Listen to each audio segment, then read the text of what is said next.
Dobry utro Tuborowski. Well, this is going to be a somewhat different video for me. Just a little comparison illustrating that so-called profound moral difference between the West and its professed adversaries.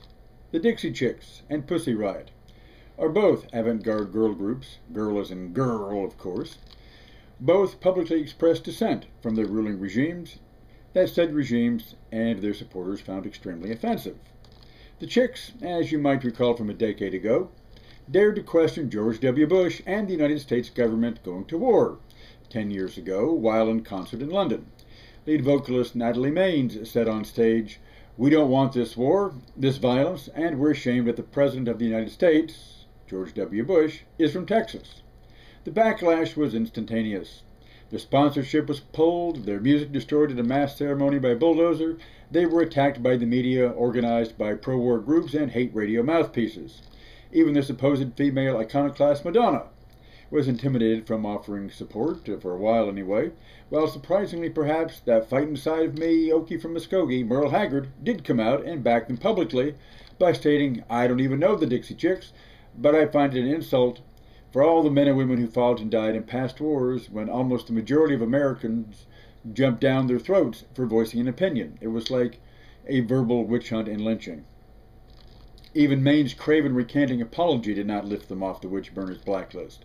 As a concerned American citizen, she later said, "I apologize to President Bush because my remark was disrespectful. I feel that whoever holds that office should be treated with the utmost respect." Interesting that the people who demanded respect from Bush will not show it to those who succeeded him in different administrations anyway.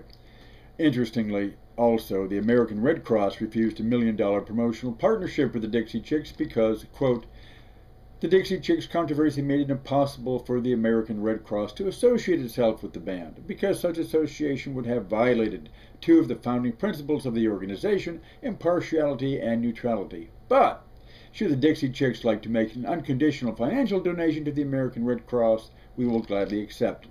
In other words, tuberistas, their anti-war advocacy made them too hot to handle for a relief organization founded to help the victims of war. It can't afford to be seen with them, but it'll gladly take their money. The government and civil society in general were just helpless, of course, standing by and sorrowfully as the media lynching proceeded. Well, the Chicks' career was not ended. They've bounced back from it, but to significant sectors of Western society, they're just lippy sluts who opened their yaps at a time when all good Americans needed to salute, march in step, and trustingly follow their leaders behind the flag, wrong or wrong, and keep their opinions to themselves.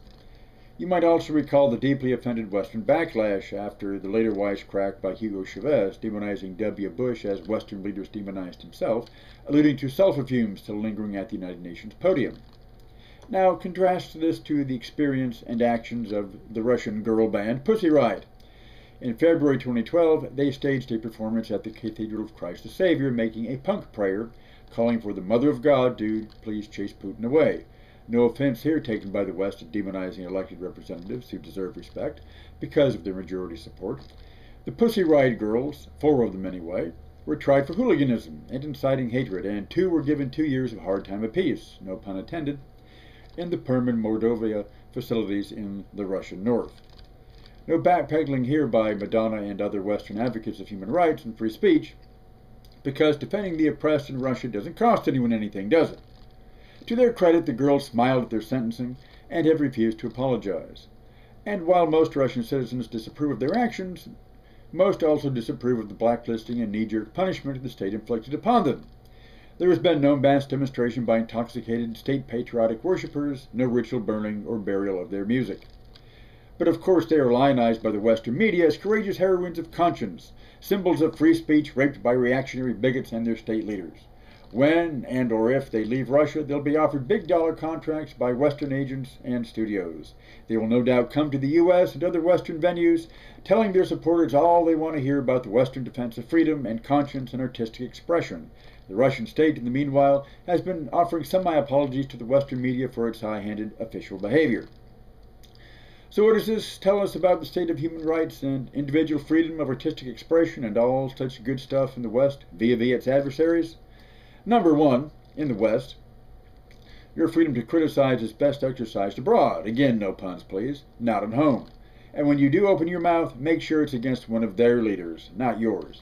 Don't expect your fickle sponsors or fans or colleagues to stick by you, and be prepared for hate-mongering by bigots whose right to free speech is allowed to run unhampered by truth or decency, and to get big bucks for using the public ear as a public toilet. Your career may or may not be finished, but expect to be pitied from afar, and after several decades, the Western media will produce its mea culpas long after they can possibly be useful in defending your right or standing up to hatred.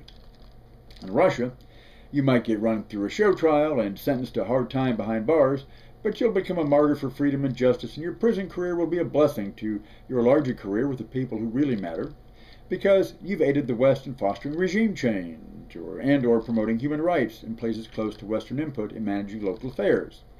What's good for others abroad is never needed at home, where it's treasonous and subversive of all that's true and decent. So, whoops, there's the YouTube line cutting me off again. Hello? Why, it's Alexander Solzhenitsyn, Russian dissident, writer of the Archipelago Gulag, chronicler of Russian state oppression. No doubt you're adding your voice posthumously to the defense of Pussy Riot. I mean, they were desecrating the Russian church and state, things you passionately advocated and which were defended by President Putin from these anarchist feminists, but obviously as a defender of Russian freedom, you'll stand shoulder to shoulder with them, and what's that? You'd rather not comment at this time. Seems you're on the same page as decadent Western pop stars like Madonna when it's your own bottom on the line, but at least you're dead.